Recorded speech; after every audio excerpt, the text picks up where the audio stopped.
On the edge of a quiet village, surrounded by the hum of tall grasses and the whisper of the evening breeze, lived a girl named Ego. From the moment she was born, her beauty stirred the hearts of all who saw her. Her skin was smooth like river clay, her eyes deep and kind, and her smile carried a warmth that could melt even the hardest soul. But in a world where beauty was often mistaken for pride, and love was measured by looks, Ego carried a secret, one that not even her closest friends knew. Despite the gifts the gods had clearly given her, Ego never wanted to be known for her appearance. From a young age, she had watched how men came with flowery words and big promises, not for who she was, but for what she looked like. They didn't care about her thoughts, her dreams, or her gentle spirit. They just wanted a beautiful girl to show off. And so, while others praised her for her looks, Ego learned to hide them. She began dressing in worn-out wrappers and rubbed ash on her face when she went to the market. She covered her hair with old scarves and walked with a slight hunch to appear smaller. Her neighbors whispered behind her back, wondering how such a beautiful girl could have turned out so plain, so ordinary. But Ego didn't mind. She had a plan. She wanted to find a love that would see her heart, not just her face. A love that would choose her when the glow of beauty faded. A love that could see through the ash, the rags, and the quiet disguise. In her village, stories of beautiful girls being married off to wealthy chiefs or cunning traders were common. Many girls dreamed of such lives, of gold bangles, full baskets, and homes filled with servants. But Ego dreamed of something different. She wanted laughter that came from deep inside, hands that held her gently, and eyes that looked at her with true understanding. She believed that to find that kind of love, she had to become invisible in a world obsessed with beauty. Then came Okechukwu, a new face in the village. Okechukwu was not a man of many words. He came from across the river, where people said he had lost his father and was sent to live with his uncle, a palm wine tapper. Okechukwu didn't dress richly or walk like someone important. He was quiet, always listening, always helping when he could. But there was something about him, an honesty in his voice, a calmness in his walk, a kindness in his eyes. The first time Ego saw him, she was carrying a basket of yams on her head. She stumbled on a stone, and the yams tumbled to the ground. Most people would have walked past, maybe even laughed. But not Okechukwu. He stopped, bent down without saying a word, and helped her pick up every single yam. He didn't look twice at her ash-covered face or torn wrapper. He just smiled gently and said, "Be careful next time, sister." Then he walked away. That moment stayed with Ego, not because he helped her, but because of how he did it, with no judgment, no interest in what she looked like, just kindness. She began to watch him from afar. At the stream, he helped old women with their water pots. At the farm, he shared food with hungry children. He never boasted or sought attention. Ego wondered, could he be the one? But love, especially the kind Ego was searching for, is never simple. The more she saw Okechukwu, the more her heart pulled towards him. But how could she be sure he'd still feel the same if he knew what she truly looked like? If he knew that beneath the ash and rags was a girl others called the most beautiful in the village? Would he turn into one of those men with empty praises and selfish intentions? So Ego did something bold. She began to talk to him. Slowly, carefully, never too much at once. She asked him about his family, his dreams, his past. And in return, she shared parts of herself, her thoughts, her fears, her hopes. Bit by bit, they built a quiet friendship, one built not on appearances, but on honesty and time. But as their bond grew stronger, so did Ego's fear. The lie, her disguise, was growing heavier by the day. There were whispers too. Some of the village girls began to notice how often Okechukwu and that plain girl were seen talking under the tree near the river or walking side by side during market days. And some weren't happy, especially Adealma, the chief's niece, who had long set her sights on Okechukwu. She couldn't understand why he would waste time with a girl who wore ash and tattered cloth. Then one evening, as the sun dipped low and the sky turned gold, Okechukwu said something Ego didn't expect, something that shook the walls around her secret and made her heart pound. What he said changed everything. And that, my dear listener, is where this part of our tale must pause. For what happens next is a twist that even ego could not have predicted. Is true love really blind? Or are we all just pretending, hoping someone will see through the masks we wear? Ego stood still, her heart beating louder than the evening drums echoing from the village square. The words Okachukwu had spoken played over and over in her mind. Asterisk, you know, there's something about you that feels real, like I've known you long before we ever met. Asterisk, he hadn't looked at her face when he said it. He was staring at the sky, as if the truth he felt lived somewhere in the clouds. But those words had stirred something in her, hope, fear, and something even deeper, something she hadn't dared to name. As she walked home that night, she wondered if he was beginning to see her, not the disguise, not the mask, but the person hidden beneath it. But the risk of revealing her true self still loomed like a shadow. What if everything she built with him crumbled the moment he saw her beauty? What if he thought she had tricked him? Or worse, what if he became like all the others, suddenly full of sweet names and empty promises? Ego's mother, Mama Afioma, had once told her, "My daughter, beauty is a double-edged knife. It can feed you or cut you." She had seen it in her own youth, how beautiful girls were praised in the day and envied in the night. Some were loved for a season, then forgotten. Some were married for their faces, not their hearts. Ego didn't want to live that life. She didn't want to be someone's trophy. She wanted to be someone's peace. That was why she chose the ash, the rags, the quiet. But as her bond with Okachukwu grew, so did the whispers. The village was not quiet, people talk. And they noticed how often Okachukwu was seen with the strange-looking girl who always covered herself in dirt. What does he see in her? The women at the well would ask, clicking their tongues. Maybe she's using charms. One of them said one day, her voice sharp with jealousy. Adalma, the chief's niece, had been watching from the shadows too. She had already made it clear to Okachukwu that she was available. She wore the finest wrappers, gold earrings that danced in the sunlight, and always smiled a little too long when he passed. But Okachukwu never looked her way. One afternoon, Adalma cornered Ego near the palm tree at the edge of the stream. "So, it's you," she said, arms folded. "You think you can hide behind ash and dust and steal someone like Okachukwu?" Her tone was low, sharp like a knife wrapped in velvet. Ego didn't respond. She simply picked up her calabash and walked away. But the words lingered. Adalma wasn't just angry, she was dangerous. And Ego knew that when someone feels their pride is being threatened, they can go to any length to protect it. That evening, Ego sat by her mother's fire, helping to peel cassava. Her hands moved, but her mind was far away. Mama Afioma noticed. "You're quiet," she said. "Your heart is heavy." Ego looked at her mother and opened her mouth, ready to pour everything out. But something stopped her. Maybe it was fear.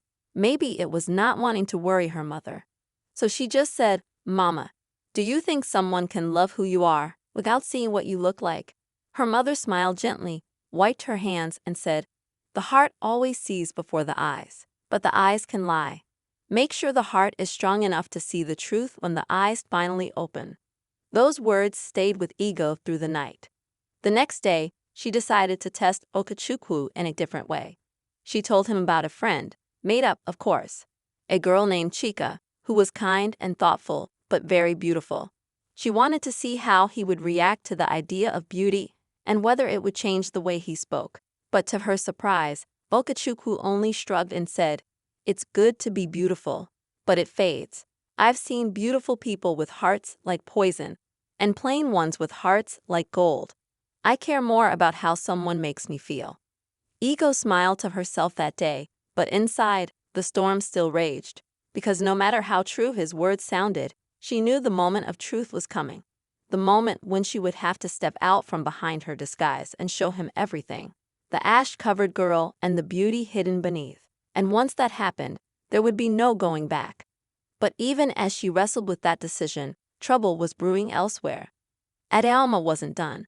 She had started asking questions, snooping around, speaking to people who remembered Ego before she began to cover herself. Someone let it slip that Ego had once been the jewel of the village, admired by many, pursued by all. Adeoma's suspicions turned into certainty, and when jealousy takes root, it grows fast and wild. So, as Ego walked closer to the edge of her secret, someone else was preparing to tear it all down. What will happen when the truth is revealed? Will Okachukwu stay, or will the spell of simplicity be broken the moment he sees the girl behind the ash? And can love truly survive in a world where beauty can be both a blessing and a curse? The dry season crept into the village slowly, curling the edges of the cassava leaves and sending dust spinning through the air like wandering spirits. Life continued as always. Children ran barefoot through narrow paths. Women sang as they fetched water, and the old men gathered under the iroko tree, telling stories that carried both warnings and wisdom. But beneath all the normal sounds of the village, a quiet tension had begun to build, threading its way through conversations and glances. Ego felt it in the way people looked at her now, longer, more curious. Something had shifted. Word was spreading, bit by bit. Someone had spoken too much, and now her carefully guarded secret was unraveling like the edge of a loosely woven basket. She hadn't told Okachukwu yet, but every day brought her closer to that breaking point. Every moment with him felt like a borrowed one. Meanwhile, Adeoma's plan was unfolding in the background. She had never been one to sit quietly while someone else took what she wanted. And Okachukwu, with his quiet strength and kind eyes, was now the prize she refused to lose. One afternoon, she visited Neka, the gossip queen of the village. She brought a small calabash of palm oil and a bag of dry fish. A fair price for a few whispers in the right ears. Neka, Adeoma said sweetly, did you hear about that strange girl, the one who hides her face? They say she used to be the most beautiful in this village. But why would a girl like that smear herself in ash, if not to deceive a man? Neka, who loved stories more than food, gasped and promised to pass it along. By nightfall, the tale had taken new shapes. Some said Ego was cursed. Others claimed she was using charm to confuse Okachukwu. Some even said she had been rejected by wealthy suitors and now wanted to trap a poor man into marriage. Back in Ego's compound, things were quiet. But the quiet was heavy. Ma Ifioma watched her daughter carefully, noticing how often she stared into space, how she sighed when she thought no one was listening. Ego, she said one night as they prepared yam for dinner, you are standing at a crossroad. If you keep walking in both directions, you will tear yourself in two. Ego didn't answer. How could she? Her heart was tangled in fear and hope, and every step forward felt like walking blindfolded through thorns. That same evening, Okachukwu sat by the riverbank, his feet dipped in the cool water, thinking. He had noticed the way villagers looked at Ego lately. He had also heard the whispers, but something in his spirit told him there was more to the story.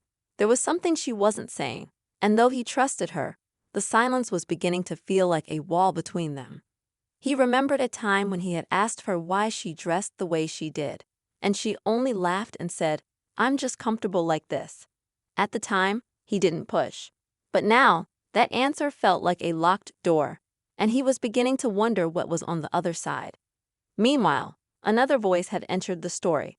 Obinna, a hunter who had once courted Ego before she vanished from the village gatherings. He had returned from the forest lands after months away and heard whispers of her transformation. Curious, he came to see for himself. When he spotted her at the stream, crouched by the water, face covered as always, he called out in surprise, Ego, is that really you? Ego froze. She hadn't seen him in almost a year. She turned slowly, nodding but saying nothing. Obinna laughed, a low sound that echoed strangely through the trees. So, it's true. The beauty of our village hiding like a beggar. What game are you playing? She didn't respond. She just picked up her pot and walked away, but his words followed her like thorns in her skin. And still, Okachukwu remained in the middle of it all, unknowing, but slowly beginning to feel the threads pull around him. He started to hear bits of the gossip. Why would a man like that waste time with a girl who looks like that? Didn't he know who she used to be? He didn't say anything, not yet. But the seed of doubt had been planted. As the days passed, Ego avoided him more. She feared what might happen if she looked into his eyes and saw disappointment. But in her silence, Okachukwu began to feel abandoned. He didn't know if she was hiding from the village, from him, or from herself. And so, the quiet space between them began to stretch, filled with questions, fear, and the weight of truths waiting to be told. The villagers whispered. Adaoma smiled. Obina watched, and Okachukwu wondered. The moment of revelation was drawing close. But whether it would build something stronger or break everything apart remained to be seen. The sky was heavy that evening. Thick clouds rolled over the village like a blanket of secrets waiting to fall as rain. The air smelled of dust and wet leaves, and the wind moved restlessly through the trees, as if the world itself knew something was coming. Ego sat outside her hut, her chin resting on her knees, staring at the red clay ground. Everything around her seemed louder, the rustle of banana leaves, the creak of the wooden door, the far-off laughter of children. But inside her, there was only silence. She knew the time had come. Hiding had carried her this far, but the walls were closing in. Okachukwu had grown distant, not out of anger, but confusion. He didn't chase her with questions, but she saw it in his eyes, the weight of wondering. His steps had slowed, his words became fewer, and now, when they crossed paths, his smile carried a quiet pain. Ego wanted to run to him, tell him everything, that the girl he knew was both real and not, that the ash and rags were never meant to deceive, only to protect. But fear still held her like chains. In the center of the village, the annual Yam Festival was being prepared. Drums echoed through the air, dancers rehearsed near the square, and colorful fabrics lined the trees. It was the one night where everyone came out, even the ones who hid. Ego hadn't attended since she began her disguise. But this year, her mother urged her. "You cannot keep avoiding the world, my daughter," she said gently, wrapping her arms around her. "Let them see. Whatever happens after that, your spirit will be free." At the same time, Adaoma was busy with her own plans. She knew Ego would attend. She had heard it from one of the market women, who overheard Mama Ifioma buying a fine wrapper and new beads. Adaoma smiled to herself. "Let her come," she whispered, staring at her reflection. "Let her try to shine. I will make sure her light doesn't last." Obina, too, was watching from the shadows. Something in him still burned for Ego, maybe not love, but pride. Seeing her choose a quiet man like Okachukwu over him had bruised something in his spirit. And in that bitterness, he found purpose. "She wants to play with faces," he muttered. "Let me help show her truth." The evening of the festival arrived like a wave. The village square was lit with lanterns, the air filled with the sweet smell of roasted plantains and spiced soup. Dancers moved like water, their feet kicking dust into the air. The talking drums told old stories. The elders sat in woven chairs, watching the younger ones like hawks. And in the middle of it all, Okachukwu stood alone, his eyes scanning the crowd. He hadn't seen Ego in days, and though he tried to stay calm, his chest felt tight. Then she stepped into the light. For the first time in what felt like years, Ego wore her true face. Her skin glowed softly under the firelight, her hair braided and wrapped in a fine cloth. The old ash and tattered wrapper were gone. She moved slowly, her heart pounding, her fingers trembling at her side. People gasped, some whispered, some stared in disbelief. "Is that Ego?" But she was the one in rags. She lied to everyone. The crowd parted as she walked through, their eyes following her like shadows. Some murmured blessings. Others hissed with envy, but Ego didn't stop. She walked straight toward Okachukwu, who stood frozen, his eyes wide with shock. He didn't move, his hands clenched at his sides, his lips parted, but no words came out. Then, before she could reach him, Adaoma stepped forward. "So," Adaoma said loud enough for the crowd to hear, "the great beauty returns. Tell us, Ego, how long were you planning to keep him fooled?" Her voice rang out sharp and clear, cutting through the music. "Did you think hiding your face would bring you love? Or were you just ashamed of who you really are?" Gasps rose from the crowd. Ego looked at Adaoma, her face calm, though her chest was thudding. Before she could speak, another voice joined in. "Obina's. I remember her," he said, stepping closer. She rejected every suitor, thought she was better than us. Now she wants to crawl back pretending to be humble. Let her explain herself. All eyes turned to Ego. She stood in the middle of them all, the fire casting dancing shadows across her face. The moment she had feared was here, the judgment, the truth, the weight of the lie. And Okachukwu, still silent, unreadable, his gaze locked on hers. Would he understand? Would the village forgive? Would love survive now that the mask was gone? The drums stopped. The night held its breath.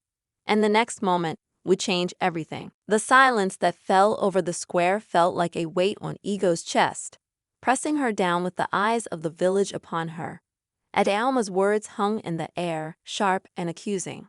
Obena's sneer added to the tension, like a fire being stoked in front of her. The crowd waited for her response, the flickering lanterns casting uneasy shadows on her face. She had come here tonight to reveal herself, to break free of the disguise she had worn for so long. But the truth was heavy, and she could already feel it slipping from her grasp.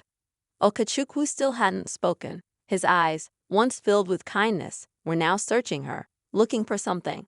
His face had drained of color, but his expression remained unreadable. Ego's heart sank. The hope she had carried into the square, hope that Okachukwu would see her and understand, began to unravel. Before she could speak, Adeoma's laugh cut through the tension. So, you thought hiding your beauty would make you more lovable? You think you can deceive everyone, but we see right through you, Ego. All your games, all your tricks. What were you afraid of? That a man wouldn't love you for who you really are. Adeoma's voice was sharp, cruel, and the crowd fed on it, like vultures circling prey. Ego opened her mouth, ready to defend herself, to explain the reasons behind her choice, but the words stuck in her throat. What could she say that would make them understand? That she had been terrified of being loved for her beauty, not her heart? That she had wanted something real, not based on the surface? How could she explain that to a village that only saw her as the beautiful girl, the one who could never be more than what they saw? The air felt thick, almost suffocating. Then, just as she was about to speak, a voice from the crowd interrupted. I told you. The voice was low, but it carried with an eerie certainty. I told you she wasn't who she claimed to be. The crowd parted, and from the shadows stepped a man that Ego hadn't expected to see, her father. Her heart skipped a beat. He had been gone for years, traveling from village to village, always away, never present.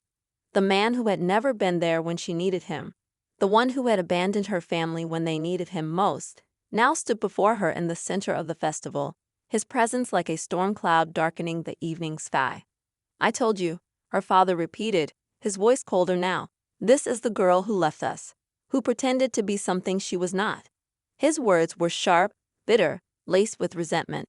Ego's stomach twisted. She's nothing but a trickster. She was ashamed of her own blood, ashamed of her roots. So she ran away to hide her beauty and play games with people's hearts. The words hit her like a slap. She had never expected him to be here, never expected him to return now, in this moment. He had left her mother to raise her alone, had chosen a life away from his family. And now he returned, with bitterness and anger, accusing her of things that weren't true. The crowd murmured again, whispers growing louder. Ego felt the eyes of the village shift, as if they were looking at her with a new understanding. They didn't know the full story, but they believed him. Believed the man who had abandoned them all. Is that true, Ego?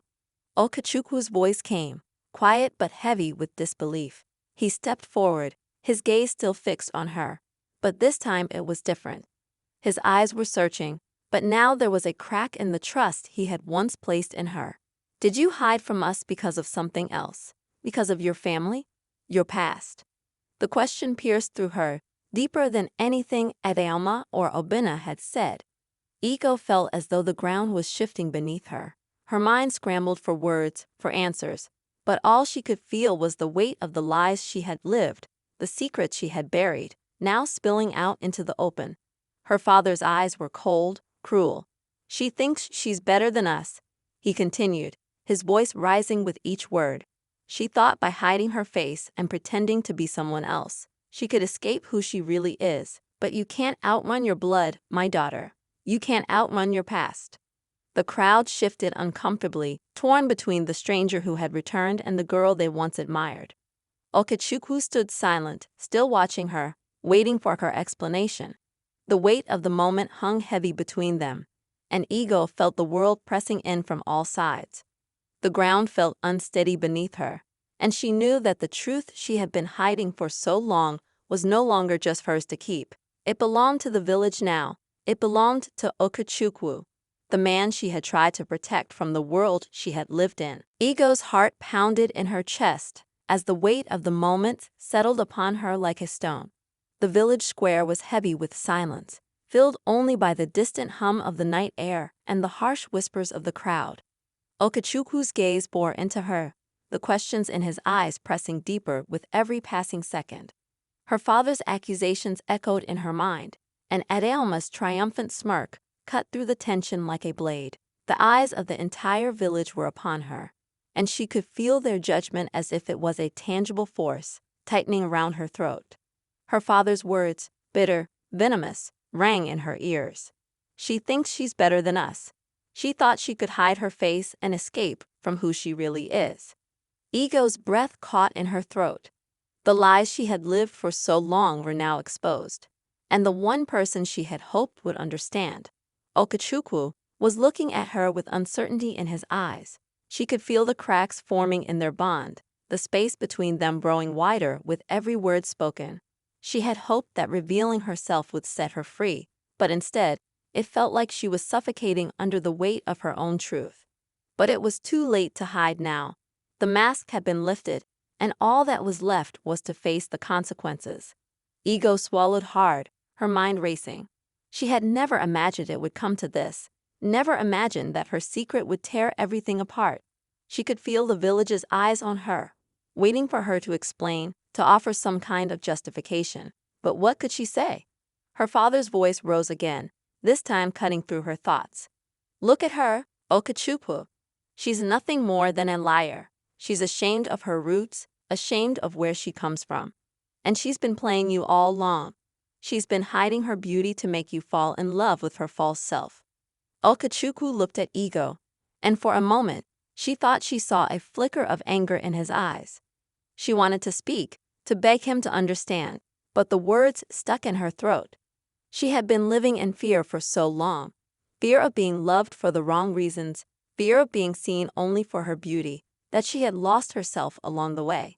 And now, standing in front of the man she loved, she realized that she had built a wall between them, a wall that might be too high to tear down. But just as the tension seemed unbearable, a voice broke through the crowd. It's not her fault. The voice was soft, yet carried with the strength of someone who had lived through pain and loss. Everyone turned, surprised to see Mama Ifioma stepping forward. Her face was calm, but her eyes held a quiet fury. She stood beside her daughter, her presence strong and unwavering. This is not the girl you think she is, Mama Ifioma continued, her voice steady. Ego didn't hide her face because she was ashamed. She hid it because she was trying to protect herself from a world that only values beauty, from a father who left us when we needed him, and from a village that could never look beyond her appearance. The crowd murmured in surprise. Even Okechukwu looked taken aback by Mama Ifeoma's words. She had always been quiet, reserved, but now she stood tall, speaking the truth that had been buried for so long. Ego, Mama Ifeoma said, turning to her daughter, was never afraid of love. She was afraid of being loved for the wrong reasons. She was afraid that a man like Okechukwu, a good man, would fall for the girl everyone else wanted, and not the woman she truly was. She was trying to protect herself from the world that would only love her for what was on the outside. Tears welled in Ego's eyes as her mother's words hit her like a wave. She had never realized how much her mother had carried, how much she had tried to protect her from the pain of rejection. And now, in front of the entire village, Mama Ifioma was standing up for her, giving her the chance to explain herself, to be seen for who she really was. But even as the truth began to sink in, another figure stepped forward from the shadows. Obinna. I know what she's been hiding, he said, his voice cold. But the real truth is something you don't know. I was the one who encouraged her to hide herself. I was the one who made her believe that no one could love her for who she really was. I told her that the only way to keep Okachuku's heart was to be someone else. And I was wrong. I regret it now. The mysterious figure approached with slow, deliberate steps, the village falling into a heavy silence. The air felt charged, as if something monumental was about to unfold. Ego felt a cold shiver run down her spine as she watched him draw closer. He moved like a shadow, his face still hidden beneath the hood, and his presence seemed to cast an eerie calm over the crowd. The drums had stopped, the dancers had halted, and the voices of the village were stilled in anticipation. Okachuku stepped forward, his protective instincts kicking in. "Who are you?" he asked, his voice steady but tinged with uncertainty. The figure paused for a moment before slowly lifting his hood, revealing a face that caused Ego's heart to lurch in her chest. It was a face she recognized, but one she had hoped never to see again. "Papa?" Ego's voice trembled, the word falling from her lips before she could stop it. Her father, the man who had abandoned her so many years ago, stood before her now, his expression as cold and distant as it had always been. But there was something different in his eyes, a sharpness, a knowing. He stepped into the center of the village square, his gaze sweeping across the crowd, his presence demanding attention. The village murmured in confusion, whispers spreading like wildfire. No one had expected this. No one had expected him to return, least of all at such a critical moment. "I have returned," her father said, his voice low, almost haunting. "And now, I will claim what is mine." The words hung in the air, and Ego's stomach turned. She had spent so many years resenting him, and now here he was, standing before her, as if he had never left. But this wasn't the man she remembered. This wasn't the father who had abandoned his family. This man was different. His eyes were colder, and there was a sense of something darker about him. "What do you want?" Ego found herself asking, her voice barely a whisper. Her heart raced, but she didn't want to show fear. Not now, not in front of Okachuku.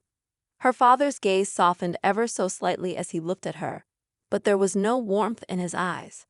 "I've come to take back what I lost," he said cryptically, "and I see now that the daughter I abandoned has grown strong. Perhaps you can help me reclaim what was stolen."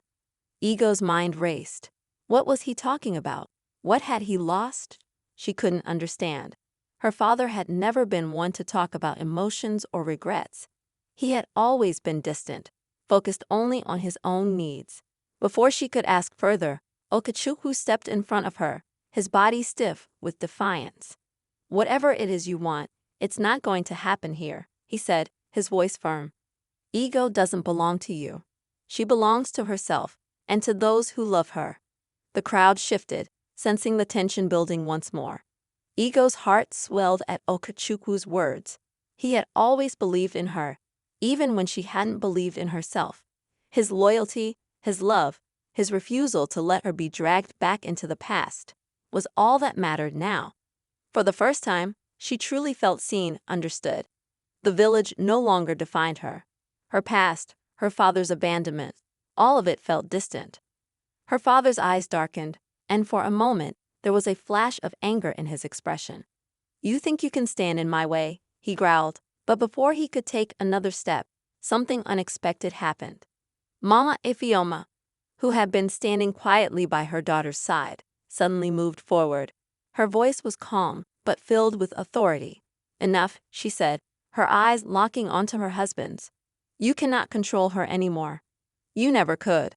Her words struck like a bolt of lightning. The crowd fell into a stunned silence. For the first time in years, Mama Ifeoma was not the quiet, submissive woman who had been overlooked. She was the mother of the woman standing before them, the protector, and she wasn't afraid. Her father's eyes flickered with confusion, then rage, but it was clear that Mama Ifeoma had the upper hand now. Ego had inherited her strength, her resilience, her ability to stand firm even in the face of fear. The truth that had been buried for so long now came to light, not just in Ego, but in the strength of the woman who had raised her.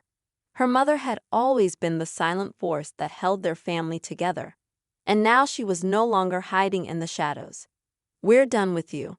Mama Afioma said, her voice unwavering. You are not welcome here. The weight of her words settled over the village, and her father took a step back, his face twisted in disbelief. The air seemed to shift, the oppressive tension lifting slightly. Ego could feel the walls around her crumble. The truth that she had feared, the judgment that had weighed on her heart, was no longer her burden alone. Her mother had stepped forward, and in doing so, she had given Ego the power to stand tall, to be who she truly was.